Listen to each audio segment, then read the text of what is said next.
Barangay LS 97.1 Forever!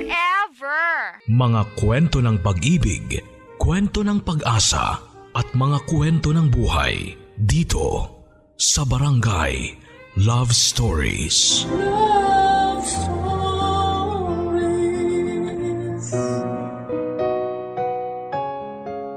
Kaya mo bang makihati ng asawa?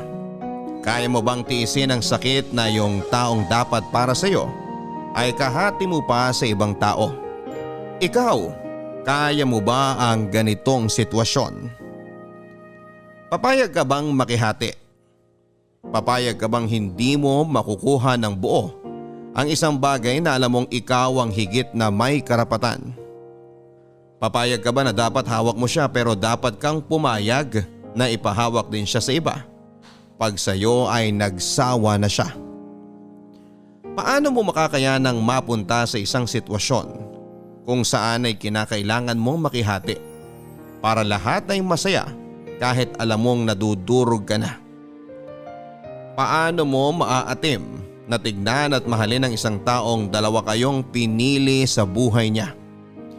Hindi ba dapat ikaw lang? Hindi ba dapat sa'yo lang? Hindi ba dapat hindi ka makikihati dahil ikaw ang nauna at sa'yo lang dapat ang pagmamahal niya? Mga kabarangay, samahan niyo akong itampok ang kwento ni Miss Marites, isang babaeng handang makihati sa pagmamahal. Huwag lang mawala ang taong mahal niya. Kaya mo ba ang ginagawa niya? Samahan niyo akong kilalanin siya sa mga kwento ng pag-ibig, buhay at pag-asa dito sa nangungunang Barangay Love Stories.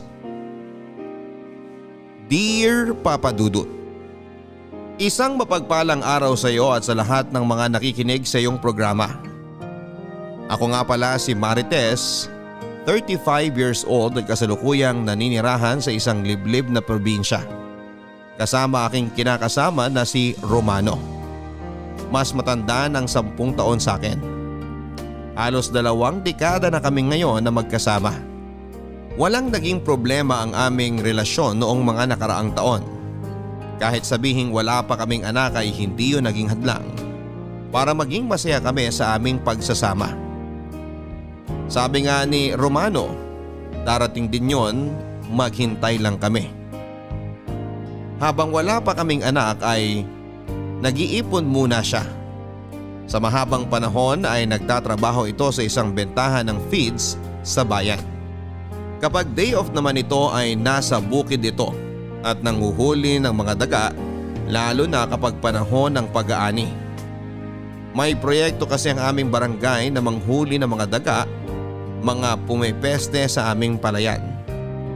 Ang kinikita niya ay sapat sa aming dalawa at kahit papaano ay nakakapag-ipon naman kami para mabili rin yung inuupahan naming lupa at bahay. Gusto kasi naming mabili na ito para kapag nagkaroon na kami ng anak ay hindi na kami mamroblema masyado sa gastos. Yon ang plano namin. Pwede naman akong magtrabaho pero ayaw ni Romano. Para sa kanya kasi ay dapat daw ang babae ay sa bahay lang at inaasikaso ang pangangailangan ng asawang lalaki. Pumayag naman ako. Hindi naman niya ako napabayaan kaya masaya akong nasa bahay lang, Papa Dudut. Maayos kami ni Romano, maayos noon. Nagkasira-sira lang nang dumating at nakitira sa amin ang matalik kong kaibigan na si Elsa. Mas bata lang ng 3 taon sa akin. Dito magsisimulang mawasak ang masayang tahanan na matagal kong pinangalagaan.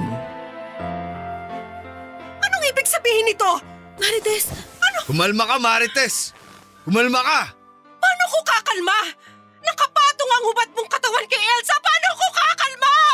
Bago ka mag-isip ng mali. Bago ako mag-isip ng mali? Wala pa bang mali sa ginagawa nyo ngayon? Nakahubad kayong pareho at magkatikit ang mga katawan nyo sa kama ko! Sa kama natin, Romano! Baboy ka! Baboy kayo! Huwag kang sumigaw! Nakakaya sa kapitbahay! Pag-usapan natin to, Marites. Huwag nating idaan sa galit ang lahat. Bakit hindi ako magagalit? Bakit? Ano, kakalma ko? Asawa ko nakapatong sa matalik kong kaibigan? Ano, dapat magsaya ko? Dapat ba magpakatay ako ng baboy para ipagdiwang to? Huwag mong hintayin na masaktan kita dahil sa lakas ng bunganga mo. Sinabi ko na sa'yo na nakakaya sa mga kapitbahay eh. Bakit, Romano? Hindi mo pa ba ako sinaktan sa ginawa niyong dalawa? Marites, Hindi ko kinakausap ko, ha? Ahas ka! Ahas! Tumigil ka na sabi! Bakit? Bakit kasalanan ko? Bakit parang ako yung mali dito? Hindi ba dapat kayo yung umintindi sa akin? Kayo yung may simpatsya? Kayo yung humingi ng pasensya? Bakit parang ako yung nahuli dito na nagkamali? Bakit ako? Andito na tayo eh. Wala na tayong magagawa. Nahuli mo na kami ni Elsa. Ganun lang yan. Tatanggapin ko na lang yung nakita ko. Tulad ng sinabi ko, wala ka nang magagawa. Nangyari na eh. Pero sana hindi mo ginawa. Sana hindi nyo ginawa. Marites, alam kong mali ang ginawa namin pero nagmamahalan kami. At anong tawag mo sa amin ni Romano? Magkaibigan lang? Sa loob ng halos 2 dekada, magkaibigan lang ba kami? Elsa, anong ginawa mo? Pinatuloy kita dito sa bahay. Inasikaso kita. Hindi ako nagkulang sa'yo. Kahit nung mga bata pa tayo, hindi ako nagkulang sa'yo. Alam ko naman yun, kaya nga nahihiya ako sa nakita mo. Aba, dapat ka nang mahiya. Dahil tinuring na kitang nakababatang kapatid ko, tapos ganito? Ganito maaabutan ko? Romano, kinulang ba ako ng galing sa kama para humanap ka pa ng iba? At sa kaibigan ko pa talaga. Ang bastos ng bunganga mo, Marites. Ako pa ang bastos? Ako pa? Gusto mo bang masampal ka ulit? Sinabi ko na sa'yo na tumigil ka na, di ba? Mag-uusapan natin to. Elsa! Kaibigan kita. Matalik kitang kaibigan. Bakit? Bakit mo to nagawa? Marites, nagmahal lang ako. Sana maunawaan mo.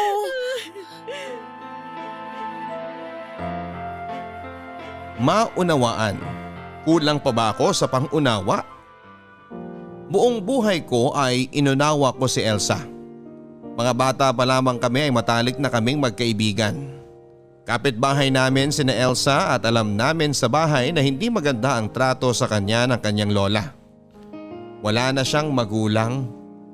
Nawala na lang daw na parang bula kaya naman lumaki ito sa piling ng kanyang lola na halos hindi siya ituring na apo.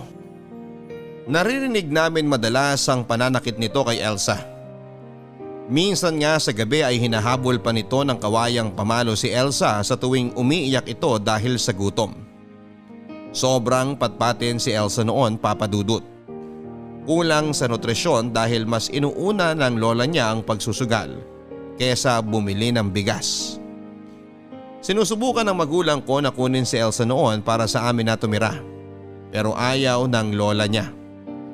Kailangan daw nito si Elsa para may inuutusan siya sa bahay dahil mahina na siya. Balak nga rin siyang pag-aralin ni nanay noon dahil grade 2 lamang ang tinapos nito. At hindi na ipinagpatuloy ng lola niya ang pag-aaral niya. Sapat na raw na marunong siyang sumulat at magbasa ng kaunti. Hanggang isang araw ay inatake sa puso ang matanda at yon ang naging dahilan para pumanaw ito. At naging dahilan naman para mapunta sa amin si Elsa. Dito na nagsimula ang pagkakaibigan naming dalawa. Dito na nagsimulang makihati siya sa mga bagay na meron ako. Lalong-lalo na sa pagmamahal ng magulang ko. Hindi naman yon problema dahil gusto ko rin naman na magkaroon ng kapatid at sa katauhan ni Elsa ay nagkaroon nga ako. Lagi kaming magkasama ni Elsa. Mula pagpasok sa eskwela hanggang sa paglalaro sa bakuran. Lumaking mahiyain ito sa akin lang ito komportableng nakikisama. Kaya nga sa magulang ko ay ilag pa rin ito, lalong-lalo na sa kanyang klase, Papa Dudut. Laging namumroblema ang kanyang mga guro dahil hindi ito umiimik sa klase. Hanggang isang araw ay nalaman na lang namin na hindi pala ito pumapasok. Pinagalitan ito ng nanay pero hindi naman sinaktan. Kinausap niya ito at sinabi ni Elsa na hindi siya sanay mag-aral. Natatakot daw siya sa ibang tao. Sa amin lang siya may tiwala. Sinubukan pa siyang kumbinsihin ng nanay ko na makakasanayan din ito ang pag-aaral pero ayaw talaga niya. Kaya naman hindi na rin ito pinilit pa na mag-aral. Kami na lang ang nagtiyagang magturo sa kanya sa bahay gamit ang mga lumang libro at notebook ko.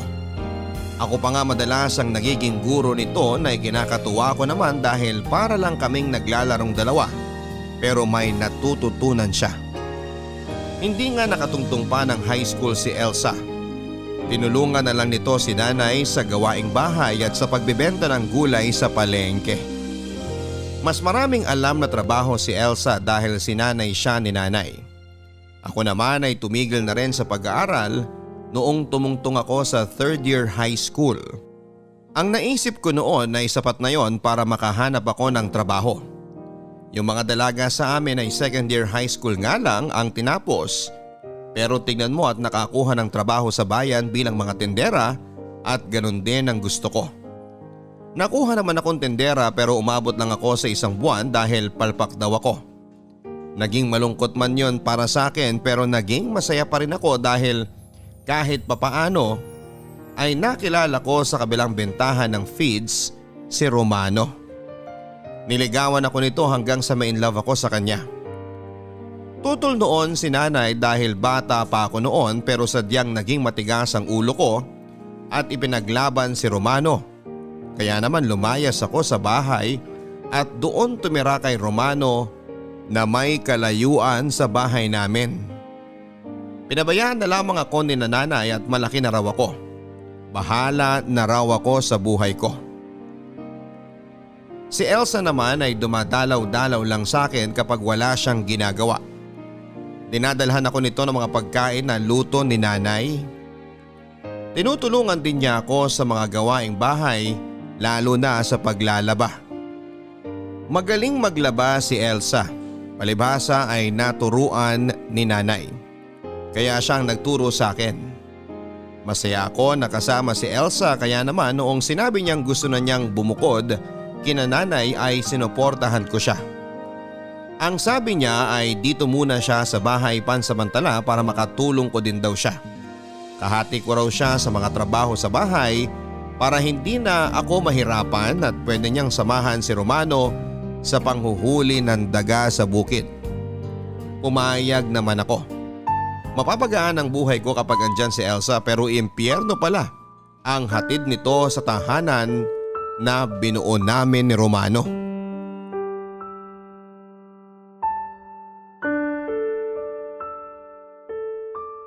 Anong gagawin natin ngayon? Tapusin yung namamagitan sa inyo ni Elsa at aalis siya rito. Ako? Aalis? Bakit? Dahil malandi ka. Dahil sa'yo nang galing ang kati ng higad. Para namang di ka naging makati dati kay Romano eh. Natatandaan mo pa ba? Ikaw ang dahilan kung bakit sila nagkahiwalay ng kinakasama niya noon. Aba talaga? Tumahimik na kayong dalawa! Ang pag-uusapan ay yung ngayon at hindi yung noon. Tama.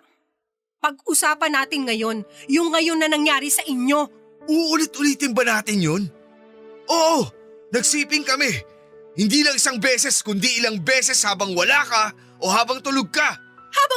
Habang tulog ako? Madali lang naman gawin yun sa sala. Tulog mantika ka kasi. Elsa, tumigil ka na. Anong gusto mo mangyari, Romano? Papalayasin mo ba ang babaeng yan o… O ikaw yung lalayas. Bakit ako nga alis? Akong legal na asawa. Ay kasal ba kayo? Di ba hindi? Ilusyonada. Talagang Tumigil kayong dalawa! Tumigil kayo! ipaglalaban ko ang karapatan ko bilang kinakasama mo sa mahabang panahon. Ako ang may karapatan sa'yo. May karapatan din ako. Sa lagay nating dalawa, ako ang nauna. Umangalawa ka lang. Ako nga yung pangalawa pero ako yung nauna. Naunang mabuntis niya. Buntis ka? 2 buwan. Bakit ngayon mo lang sinabi? Nagkakagarapalan na naman sa pwesto sa buhay mo eh. Ilalabas ko na ang baraha ko. Marites, umalis ka na. Talo ka na. Kaano niyo na ako katagal niloloko? Gusto mo talagang malaman? Mga 7 buwan na siguro. Si Romano naman kasi, ayan, di nakapagpigil, masyadong ginanahan sa akin. Masisisi mo ba siya? Tingnan mo nga yung katawan mo kumpara sa akin. Masyado ko ng tuyo para pagnasaan pa nitong si Romano. Ang kapal din ng mukha mo, Elsa. Kung gaano kaganda yung hubog ng katawan mo, gano'n namang kasama ang hubog ng ugali mo. Ipapabarangay kita! Bakit ako? Kaming dalawa ni Romano ang gumawa nito. Ikaw lang ang gusto kong madiin dito dahil ikaw yung nangati at nagpakamot. Nangati rin si Romano. Sadyang magaling lang akong mangamot kaya sa akin siya lumapit. Sabi nang tumigil na kayo eh. Ayusin mo to, Romano. Mamili ka sa amin. Ako at ang anak mo? O siya? Wala akong pinipili sa inyo. Huwag mo sabihin pinapaalis mo kami. Wala akong pinipili. Pero pareho kayong mananatili rito hanggat pinag-iisipan nating tatlo kung ano ang dapat gawin. Pero Romano… Wala nang pero. Sumunod na lang kayo pareho.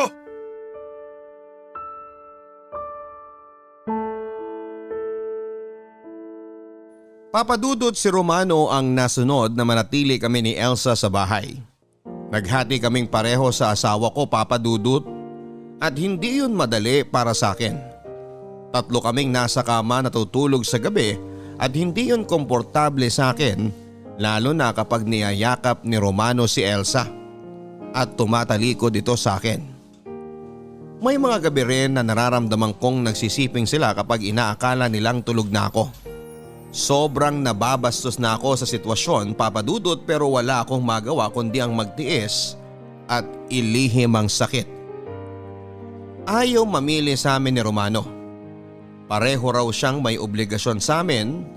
Ako bilang matagal na niyang kinakasama at si Elsa naman ay nabuntis niya. Ang sabi niya ay masasanay din daw ako sa sitwasyon na yon. Kung hindi man raw ako masanay, umalis na lang daw ako kung hindi ko kaya. Pareho kaming nagmatigas, Papadudot. Lalo na ako. Paano ako? Mahal ko si Romano at alam kong masigit akong may karapatan. Kabit lang si Elsa pero anong magagawa ko? Hindi kami kasal at hindi kayang panghawakan ang tagal ng pagsasama namin dahil hindi nga yun legal. Mas malaki pa ang tsansa ni Elsa na maging legal dahil may anak na sila. Malakas ang loob ni Elsa na ipaglaban ang posisyon niya dahil nabuntis siya ni Romano, pero hindi ako papayag. Hindi ko kayang wala si Romano. Kahit ganon ang ginawa nito sa akin ay mahal ko siya. Mahal na mahal. Tanga na akong tanga, Papadudot, pero akin dapat siya. Hindi ko alam kung paano mabubuhay nang wala siya. Wala akong ideya sa mundo sa labas. Sinanay ako nito sa mundo sa loob lamang ng tahanan namin. Paano ako mabubuhay nito pag ako ang unang lumabas sa bahay na yon? Hindi ko maiwasang balikan ng nakaraan namin ni Elsa, Papadudot. Kung paano itong nakihati sa lahat ng meron ako. Mula sa mga laruan hanggang sa pagmamahal at atensyon ng pamilya ko. Wala namang problema sa akin noon dahil mahal ko naman siya bilang kapatid at alam ko na deserve din ito na makatanggap ng mga binanggit kong bagay dahil matagal din siyang pinagkaitan noon. Saka tinuruan ako ng mga magulang ko na huwag maging madamot. Kapag meron, magbigay ka. Pero pati ba naman sa asawa ko ay makikihati pa siya. Araw-araw, Papadudot, ay wala akong ibang ginawa kundi ang makihati kay Elsa kay Romano. Mula sa kamang hinihigaan namin hanggang sa perang ibinibigay niya. Nagalaw na nga rin ang ipon na para sana sa bahay at lupa namin dahil maraming pinabibiling pagkain na pinaglilihian itong si Elsa. Dagdag pa ang mga pa-check up nito at mga bitamina para sa ipinagbubuntis niya. Nagreklamo na ako noon kay Romano na baka naman pwedeng tiberin niya ang pera para may maiwan naman sa aming dalawa at sa magiging anak namin balang araw. Pero naggalit siya. Siya naman daw ang kumakayod at siyang nakaipon noon kaya wala akong pakialam kung saan niya ito gagastusin. Hindi na lamang ako umimik, Papadudot. Tama naman siya. Wala naman akong naiambag doon sa perang yon na naipon niya pero bakit si Elsa? Wala rin namang siyang naiambag. Narinig ko ang reklamo mo kay Romano tungkol sa akin. Alin dun? Marami ako nirereklamo sa kanya tungkol sa'yo. Hindi mo binubuhusan ng kubeta. Yung arinola mo, hindi mo man lang malinisan kinabukasan. Ako pa ang naglilinis para sa'yo. Eh ikaw naman ang gumagamit dahil dyan sa di mo mapigilang pantog mo. Kahit ilista mo ng ilista yung mga reklamo mong yan sa akin, di ka kakampihan ni Romano dahil buntis ako. Eh yan lang naman ang pinangahawakan mo. Malaking bagay na ang pagbubuntis ko na to para ako ang piliin ni Romano. Kapag ikaw nabuntis. Aba, kailan pa? Ikaw ba yung nagpa-check up na? Halos 2 dekada na kayong magkasama pero di pa rin kayo nakakabuo. Wala naman sa kanya ang diferensya dahil nasa sinapupunan ko ang ebidensya. Paano naman nakakasiguro si Romano na anak nga niya yan? Sa sobrang kakatihan mo, malamang hindi lang si Romano kumamot sa'yo. Hoy Marites, si Romano lang ang lalaking nakagalaw sa akin at alam mo yan. Alam ko? Ang alam ko kahit kanino ipapatol ka. Tinan mo nga't asawa ko na pinatulan mo pang higad ka. Asawa? Huwag mong sasabihin yan dahil hindi kayo kasal. Di kailangan makasal para mapasakin siya. Eh yun naman pala eh. Eh di kahit di rin kami kasal, may karapatan pa rin ako sa kanya. Mapapasakin pa rin siya. Napakademonyo mo, Elsa. Tinuruan ka naman ng magandang asal na magulang natin ah. Ay, hindi. Magulang ko na inagaw mo rin ang atensyon sa akin. Kasalanan ko pa ba kung sa akin nila ibinigay ang atensyon nila, eh ako yung laging tumutulong sa kanila? Samantalang ikaw, puro ka pasarap nun. Kaya kahit pagpapakulo ng tubig, hindi mo alam. Kaya ayan, tingnan mo sarili mo. Di ka makaalis dito sa bahay ni Romano dahil alam mong wala kang alam gawin sa mundong to. Paano ka nga naman mabubuhay, di ba? Eh wala ka nang karanasan sa trabaho sa labas. Pati pa dito sa bahay, palpak. At bakit ikaw? Kung totoong matapang ka at marami kang alam na trabaho tulad ng pinagmamalaki mo, eh bakit ka pa nandito? Bakit hindi mo buhayin yung sinasabi mong anak ninyo ni Romano ng mag-isa, di ba? Ay, mukhang hindi mo rin kaya. Sino ba naman kasi ang tatanggap sa'yo sa trabaho grade 2 lang ang tinapos mo. Mas mahina pa sa kamote ang utak mo. Talagang, hindi ka naman siguro makukunan sa isang sampal, no? O gusto mo dalawahin ko pa para sigurado? Natuto na akong mas lumaban pa, Papa Dudut. Hindi ako papayag na magreyna-reynahan si Elsa sa bahay na ako naman ang kasama ni Romano na bumuo. Sa tuwing minamalditahan ako nito ay dinodoble ko ang balik sa kanya. Mas nalo nga kaming parang mga panabong na manok kung magsalpukan tuwing wala si Romano. Napagpapatigasan kaming dalawa lalo na sa paglilinis at sa pag-aayos ng bahay. Madalas, Papa Dudut, ay nananadya na itong si Elsa. Hindi na ito talaga nagbubuhos ng kubeta kahit mismong dumi na niya. Tinatapon pa nito sa sahig ang laman ng arinola kapag naglilinis ako ng sahig. At bilang ganti ay ginagamit ko ang mga salwal nito na panlinis ng sarili niyang ihi sa sahig. Magagalit ito at tatawanan ko lang. Para kaming dalawang kontrabida sa teleserye na pinagsama sa iisang bahay. Parehong masama ang ginagawa namin sa bawat isa. Hindi namin alam kung sino ang mabibigyan ng magandang ending sa amin dahil pareho namang nagiging masama ang ugali namin dahil lamang sa iisang lalaki.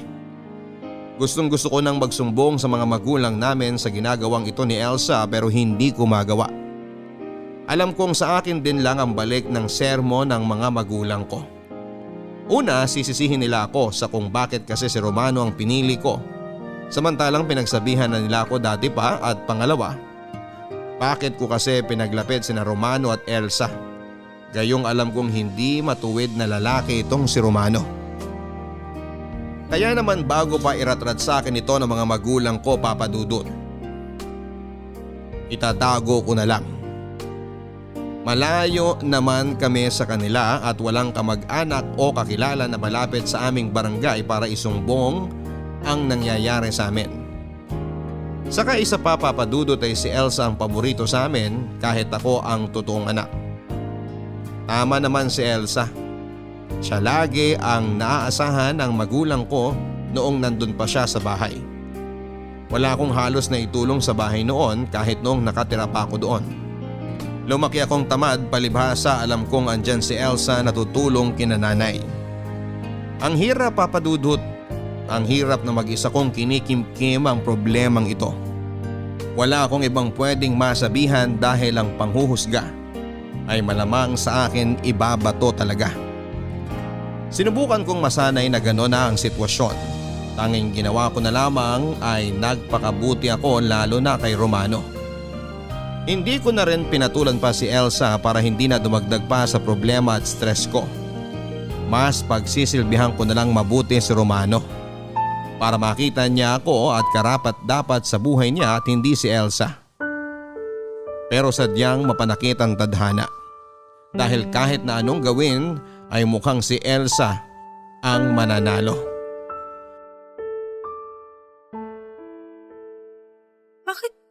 Bakit kailangan doon ako matulog sa sala? Dahil di na tayo kasya ni Elsa sa kama. Alam mo namang maliit lang ang kama at lumalaki na ang tiyan niya. Kailangan niya ng sapat na espasyo para makagalaw siyang mabuti. Alam mo namang may problema ako sa likuran. Pahiram mo na lang ng langis yan at mawawala rin. Magpailot ka kay Kalumen sa susunod na Biyernes. Baka lamig lang yan. Pero Romano… Ay. O sige, bibilang kita ng maayos na kutsyon. Kahit yung di kakapalan, pansamantala. Pero kapag sumahod na ako, sa ngayon magtiis ka muna sa kumot. Kapalan mo na lang. Pwede rin naman ako makahingi ng karton ng sigarilyo dyan sa tindahan. Pagpatong-patungin mo na lang para kumapal. Medyo may kalambutan din naman ang karton eh. Di pa malalamigin ang likuran mo. Baka naman pwedeng sasahig na lang ako ng kwarto. Doon na lang ako maglalatag, natatakot akong matulog sa sala. Ang tanda mo na, Marites. Matatakotin ka pa rin. Alam mo namang nasanay na ako nakasama ka. Eh di wag mo na lang patayin ang ilaw para di ka matakot. Di naman yun eh. Eh ano? Sabi mo natatakot ka. Natatakot ako na kapag hindi na kita nakakatabi, hindi mo na ako mamahalin. Ganun ba kababaw ang tingin mo sa akin? Masisisi mo ba ako matapos yung nangyari sa inyo ni Elsa? Ibabalik mo na naman ba yan? Kala ko ba tanggap mo na? Kala ko ba napatawad mo na ako? Napatawad, oo. Pero hindi nakalimot. Kahit iuntog mo ng paulit-ulit ang ulo ko sa bato, hindi ko makakalimutan ang ginawa ninyo. Kung di mo na kaya, edi umalis ka na dito. Bibigyan kita ng konting pera para makapagsimula ka ulit.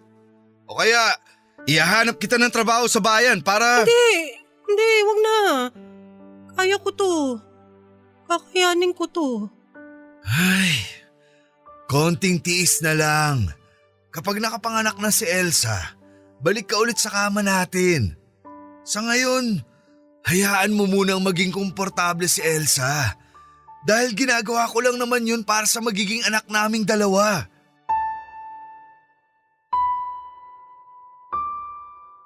Ang sabi ni Romano ay magtitiis lang ako hanggang sa makapanganak si Elsa.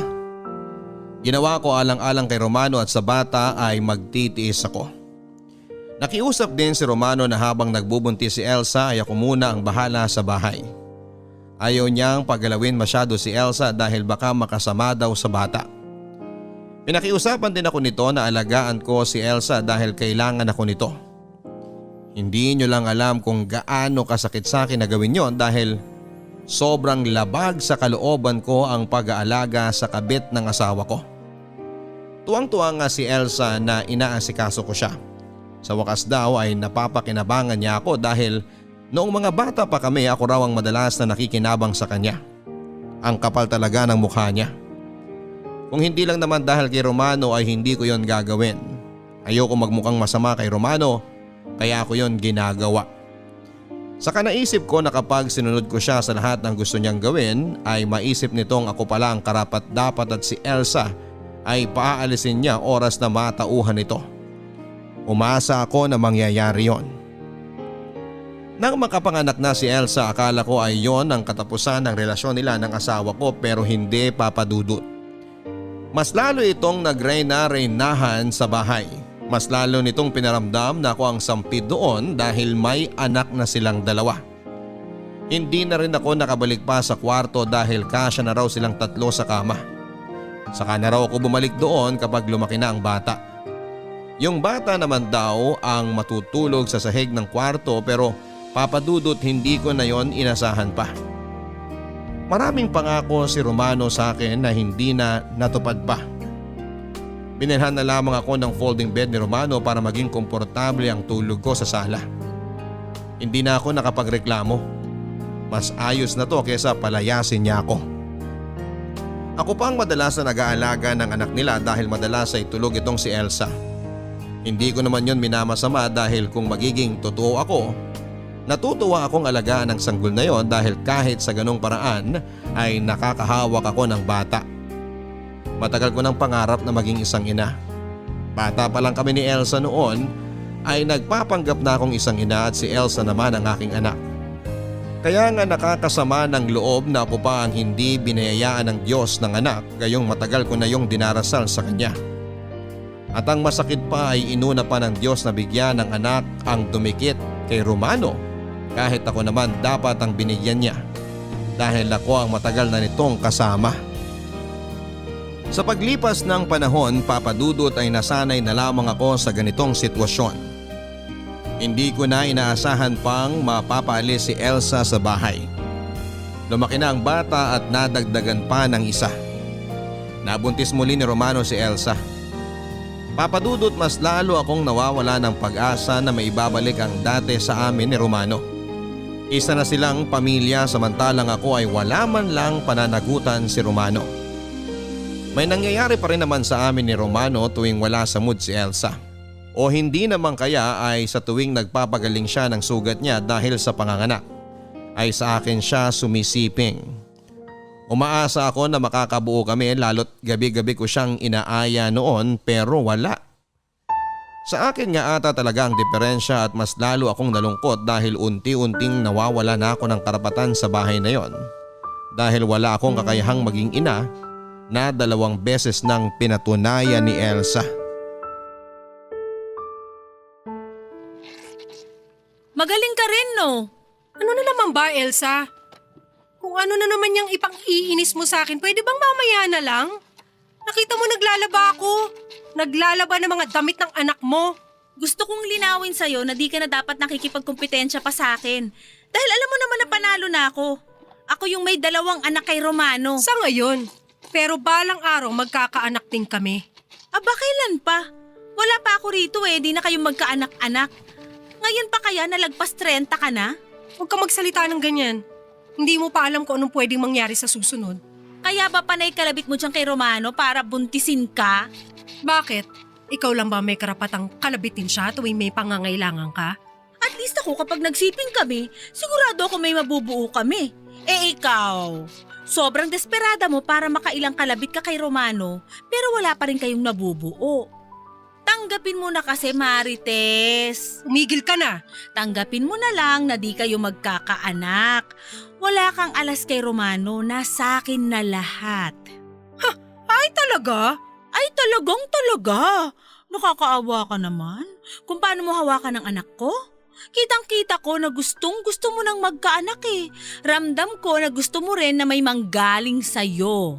Pwede ba tumigil ka na? Hayaan mo na, Marites.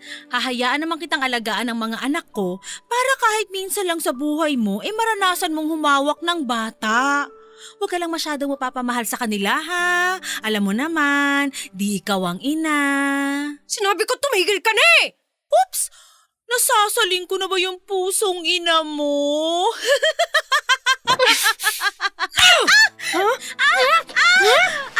Pag sinabi ko tumigil ka! Tumigil ka! Bitawan mo ako!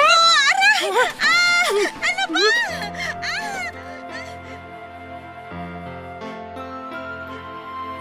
Nandilim ang paningin ko noon, Papadudot. Hindi ko na kinaya pa ang pangiinsulto niya sa akin. Nilublog ko siya sa tubig kung saan ay nilalabhang ko ang mga maduduming damit ng mga anak niya. Hinila ko ng hinila ang buhok niya at ilang beses kong pinagsasampal ang mukha nito hanggang sa mismong palad ko na ang napagod. Wala siyang magawa.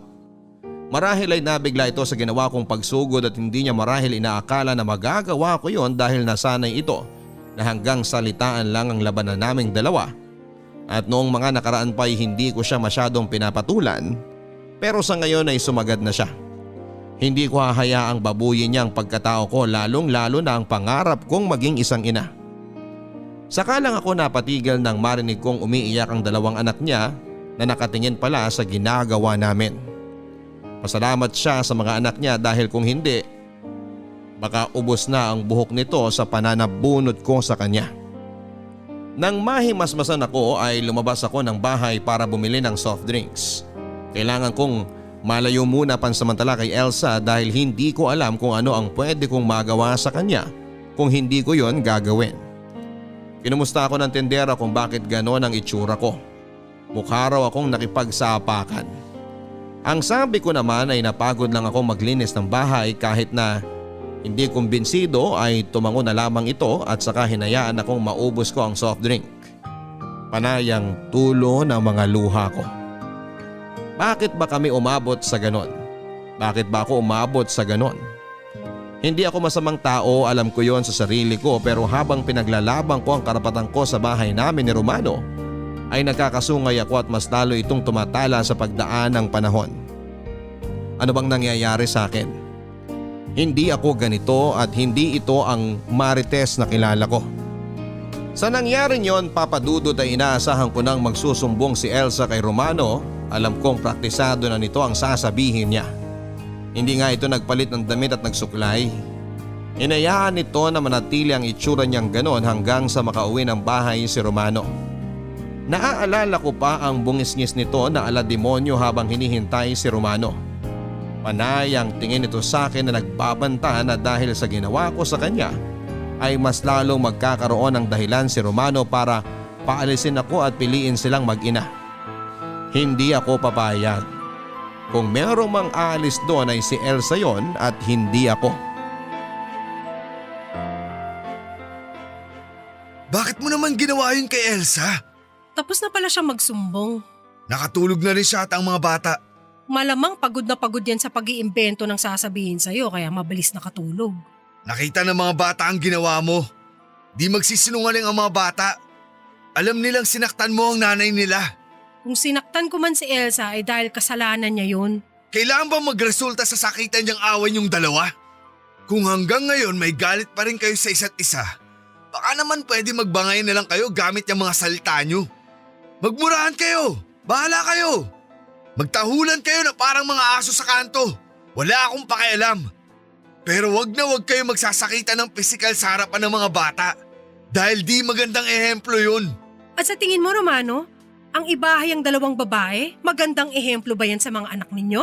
Bata pa sila. Mauunawaan nila yan paglaki nila. Naiintindihan na nilang nangyayari at sa ayaw at gusto mo magtatanong ang mga yan. Di naman porket nagtanong sila sasagutin na. Pwede namang itikom ang bibig para di na lumala ang sitwasyon. Pero wala sana tayo sa sitwasyon na to kung hindi kayo naging marupok ni Elsa. Ibabalik mo na naman talaga yan, Marites. Ilang taon na nakakalipas. Oo, nagkamali ako. Pero ano bang ginagawa ko? Bumabawi naman ako Bumabawi? Kung bumabawi ka, bakit hindi ko nararamdaman? Bakit parang apay-ngapay ako rito? Bakit wala ako nakukuha sa'yo? Walang nakukuha? Di pa ba sapat na binubuhay pa rin kita? Pinapatuloy dito? Pinapakain? Bago pa man dumating si Elsa, ginagawa mo yan sa akin dahil ako ang nanguna sa'yo. Ako ang asawa mo. Pareho ko kayong asawa ni Elsa. Maging patas ka naman. Ako pa ang dapat maging patas? Ako na nga yung napilitang makihate. Ako pa yung sasabihan mo maging patas. Di ganyan ang ibig kong sabihin. Ano bang ibig mong sabihin? Kasi wala namang malinaw sa lahat ng mga sinasabi mo Araw-araw nagiging malabo ang lahat. Wala na akong makita pang totoo sa mga salita mo. Mahal kita, Marites. Pero bakit hindi akong piliin mo? Dahil mahal ko rin si Elsa. Pero ako ang nauna sa'yo. Pero siya ang ina ng mga anak ko. Lintik na mga anak na yan! Dahil hindi kita mabigyan ng anak kaya ginaganyan mo ako? Halika ngayon sa kwarto. Paulit-ulit tayo magsiping para makabuo tayo para magkaroon ulit ako ng karapatan sa'yo. Ano ba, Marites? Halika na! Marites, umayos ka. Baka magising ang mga bata. Hayaan mo sila! Di ba sabi mo nga paglaki nila, may intindihan din naman nila ang lahat? Hubarin mo na yung damit mo, ha? Kung di ka titigil sa kabaliwan mo, mapipilitan akong piliin si Elsa at iiwan kita mag-isa!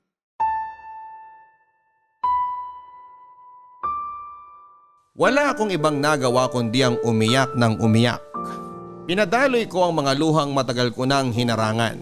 Hindi ko na kayang maging matatag lalo na't yung dahilan ko para maging malakas ay mas pinili si Elsa.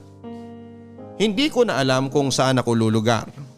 Naisip ko nang maglayas para sa dignidad ko pero tuwing iniisip ko ang labas ng bahay na ito, natatakot ako.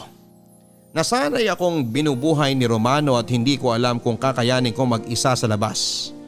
Tama naman si Elsa. Masyado akong nasanay na sumandal sa ibang tao kaya hindi ako makatayo sa sarili kong mga paa. Sinisisi ko tuloy ang sarili ko kung bakit hindi ko hinayaang maging mahina ako. Paano na ako? Natulog ako noon nang may nabuon na desisyon. Kung gusto kong mabuhay, kung gusto kong hindi mawala si Romano sa buhay ko, makikisama ako kay Elsa. Kung kailangang makihati ako sa kanya ay gagawin ko, huwag lang mawala ang bahay at si Romano. Kahit makalamang na siya sa hati ay ayos lang. Basta maambunan pa rin ako ng pagmamahal at atensyon na nanggagaling kay Romano. Hindi na ako magrereklamo. Hindi na ako dadaing pa. Magiging kontento na ako. Susubukan ko papadudot kahit na alam kong hindi ko kaya. Wala akong ibang choice kundi ang gawin yon dahil kung hindi ko alam kung saan ako pupulutin. At hindi ko alam kung ano ang magiging buhay ko papadudot. Gusto ko na lamang mamanhid sa tuwing iniisip ko na kailangan kong kayanin ang sitwasyon na ito. Na hindi ko naman ginusto at mas lalo lamang akong nahihirapan. Bakit ba ako ang kailangang mag-adjust? Bakit parang ako pa ang napaparusahan sa kasalanang hindi naman ako ang gumawa? Gabi-gabi akong nagdurusa sa tuwing naririnig ko ang masayang tawanan ni Romano at Elsa sa kwarto. Yung tawanang dati kaming dalawa lang ang nagpapalitan pero ngayon ay pinalitan na ni Elsa ang pwesto ko. Naaalala ko tuloy ang naging pagkakaibigan namin dati ni Elsa. Ano na bang nangyari sa aming dalawa? Wala naman akong maalalang naging galit niya sa akin noong bata pa lamang kami. Lahat ginawa ko para maging mabuting kaibigan at kapatid sa kanya. Hindi ko man siya natulungan sa ibang gawain sa bahay pero hindi ako nagkulang sa kanya. Tuwing kaarawan nito ay lagi akong may regalo sa kanya na laruan o kung anuman yung maibigan niyang pagkain. Pinag-iipunan ko yon galing sa mga baon ko para may sorpresa akong iregalo sa kanya tuwing sasapit ang kaarawan niya. Wala ring nangaapi sa kanya masyado noon dahil tuwing may gumagawa noon ay ako ang humaharap at nakikipag-away para sa kanya. Bunsong kapatid na ang turing ko sa kanya, Papa Dudut. Ate na ang tingin niya sa akin, bakit kailangan kaming umabot sa ganito? Hindi pa ba sapat yung pag-aalaga ko sa kanya tuwing nagkakasakit ito? Yung pagtatakip ko sa mga kasalanan niya tuwing nakakabasag siya ng mga gamit at ako ang umaako ng lahat ng yon. Ako ang nagturo sa kanyang maging pulido sa pagbabasa, pagbibilang at pagsusulat. Binilhan ko rin ito ng mga song hits noon dahil hilig niya ang pagkanta. Nererentahan ko rin ang gitara ng isang kapitbahay namin para lamang matuto siyang maggitara. Pati mga poster ng paborito niyang mga artista ay ako ang bumibili para may maidikit siya sa kwarto namin. Kinakantahan ko siya sa gabing maulan at makulog para mawala ang takot nito. Ako ang pinangsasangga niya sa mga asong tumatahol kapag naglalakad kami sa kanto. Ako ang umaakyat sa mga puno para kuhanan siya ng mga paborito niyang prutas. Ako lahat, Papa Dudut, ang gumagawa noon pero bakit ngayon? Sinuklian niya ng kasamaan ang naging kabutihan ko sa kanya. Naaalala ko tuloy yung naging usapan at pangako namin sa isa't isa noong mga bata pa lamang kaming dalawa. Sana paglaki natin magkasama pa rin tayo sa iisang bahay, no? Oo nga, kahit sa kubo lang basta magkasama tayong dalawa. Walang iwanan? Bakit naman kita iiwan? Basta pag malaki na tayo, magtatrabaho ako. Ako rin magtatrabaho para tulungan ka. Gusto ko doon ka lang sa bahay para maglinis. Alam mo naman, mas magaling ka maglinis at mag-asikaso ng bahay eh. O sige, pero paano yan kapag nag-asawa ka na? Ay, hindi ako mag-aasawa. Nakakadiri yun oh. Sabi ni nanay, balang araw daw mag-aasawa rin tayo. Eh di yung magiging asawa ko, dapat mabait. Para ano? Para payagan niya ako na tumira ka sa bahay. O kaya kapag ako naman yung naunang mag-asawa, di dun ka sa akin titira. Pwede rin ganun. Tapos, didikitan natin na maraming poster ng mga artista yung kwarto natin. Teka, magkatabi pa rin ba tayo kapag nagkaroon tayo ng sariling bahay? Pwede naman, bakit hindi? O kaya, papagawa ko ng isa pang kama sa kwarto para dun ka. Yung double deck ba yun? Ay oo, gusto ko yun! Ayoko rin kasi mag-isa sa kwarto. Nakakatakot lalo na kapag malakas yung ulan. Dun daw talaga lumalabas yung mga engkanto kasi gusto nila makisilong sa bahay ng tao. Oh, sino naman nagsabi niyan? Yung kalaro ko. Tinatakot ka lang nun. Hindi ka ba natatakot mag-isa? Natatakot, pero kasi pagkasama kita at ramdam kong takot ka na rin, dapat ako na yung matapang. Hindi pwedeng pareho tayong takot. Hayaan mo, balang araw magiging strong at hindi na ako matatakotin, Marites. At balang araw, magiging magkasama na tayo sa isang bahay. Pangako yan At pangako hindi tayo mag-aaway kahit kailan. Pangako? Pangako.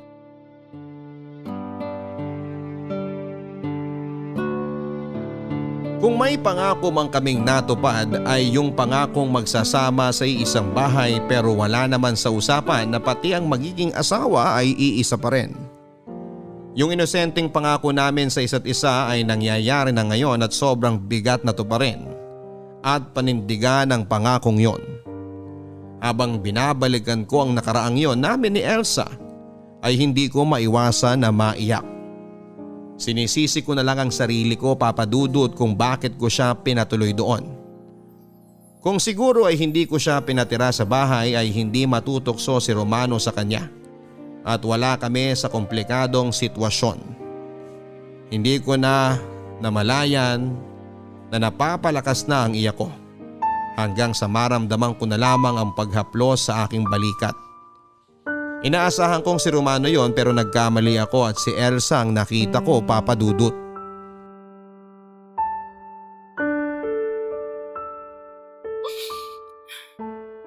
Anong kailangan mo? Kailangan kitang makausap. Kung ipag-uutos mo na naman na laban ko ang damit ng anak mo o kaya yung panty mo, lagay mo na lang sa gilid ng poso at ako na maglalaba pagkagising ko. Hayaan mo na ako magpahinga rito. Marites, harapin mo naman ako. Ano pa bang kailangan mo, Elsa? Panalo ka na, di ba? Gusto mo pa bang idurayan sa mukha ko? Pang kailangan mong gawin sa akin para makontento ka na sa pagkapanalo mo. Patawarin mo ko. Marunong kang humingi niyan?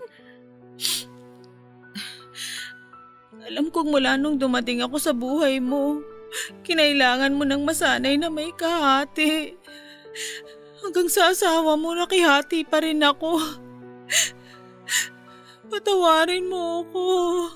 Huwag ka mag-alala. Sanay na ako, di ba? Sanay na ako na laging nag-aabot sa'yo. Hinihintay ko na lang na mamanhid ako para tuloy-tuloy ka na lang sa pakikihati. Hindi ako masaya sa nangyayari, Marites. Namimiss kita. Namimiss ko yung pagiging magkaibigan natin.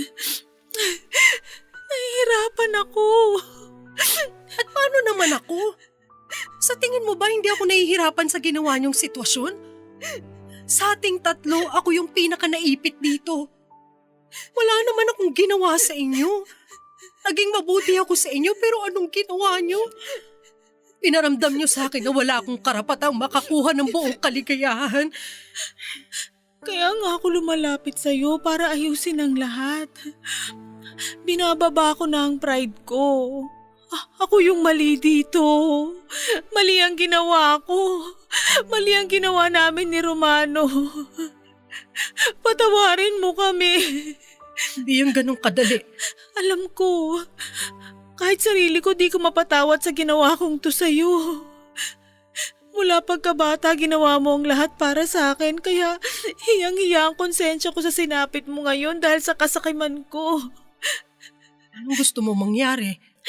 Napamahal na ako kay Romano pero ipapaubaya ko na siya sa'yo. Hindi na ako makikihati. Ibabalik ko na siya ng buong buo sa'yo. Alam mong hindi siya papayag sa gusto mo. Alam mong mahal ka rin niya, paborito ka pang asawa. Ang gusto mo ba umalis na ako rito? Bakit hindi?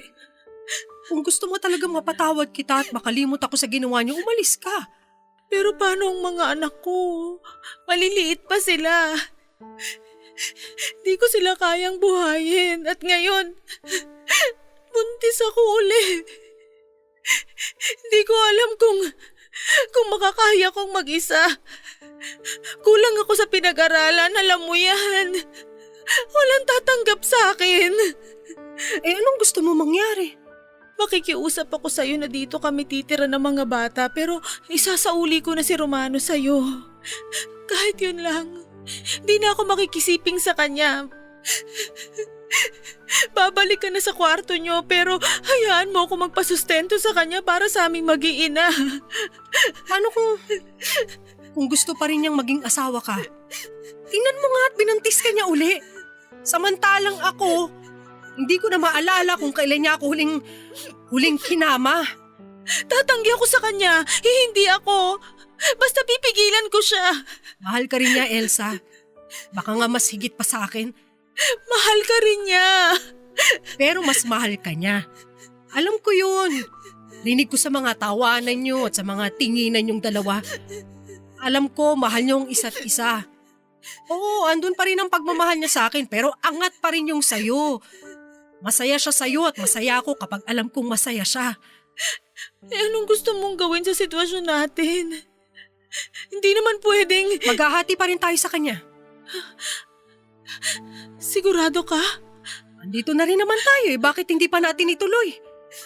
Nasanay na rin naman tayo kahit papano sa sitwasyon. At alam mong pareho nating hindi kaya na mawala si Romano sa atin kaya manatili na lang tayo sa ganito.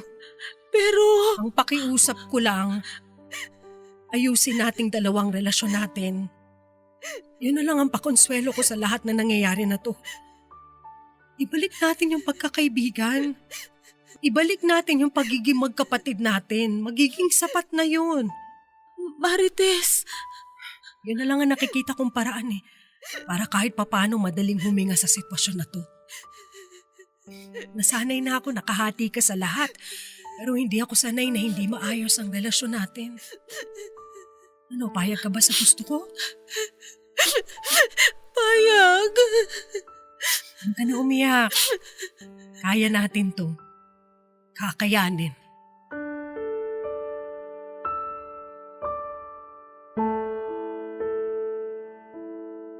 Naging ganon nga ang sitwasyon namin, Papa Dudut. Magkahati sa asawa at kung may nabago man sa sitwasyon namin ay yon ay hindi na kami nagbabangayan at nag-aaway ni Elsa sa atensyon at pagmamahal ni Romano. Nakontento na lamang kami sa kung ano ang inaabot sa amin ng asawa namin. Naging payapa naman ang pagsasama naming tatlo kasama ang mga anak nila. Itinuring na rin akong nanay ng mga anak nila at masaya ako doon.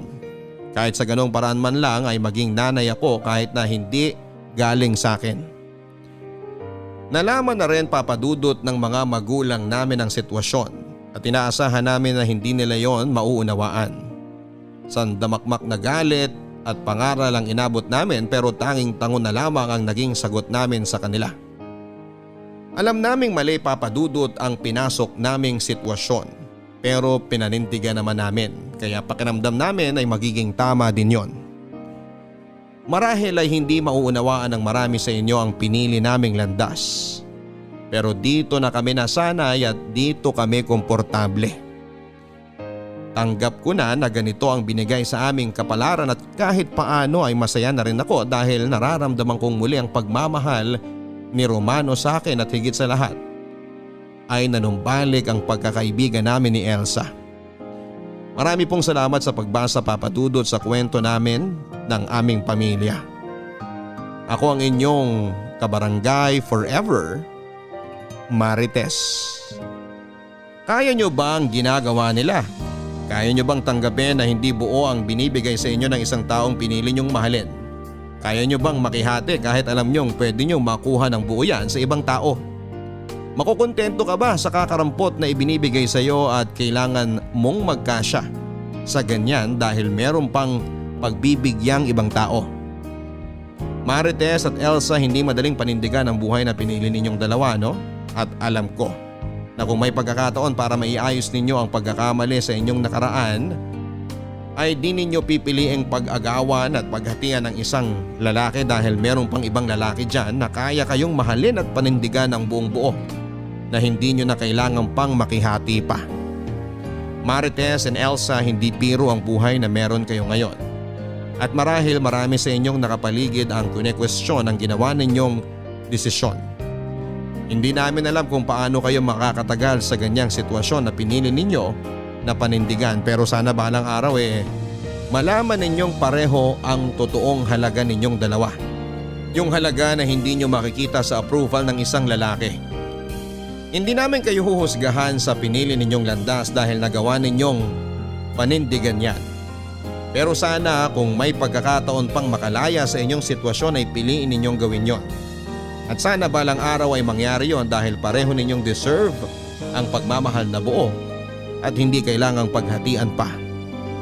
Hanggang sa muli sa mga kwento ng pag-ibig, buhay at pag-asa, ako po si Papa Dudut dito sa Barangay Love Stories number 1.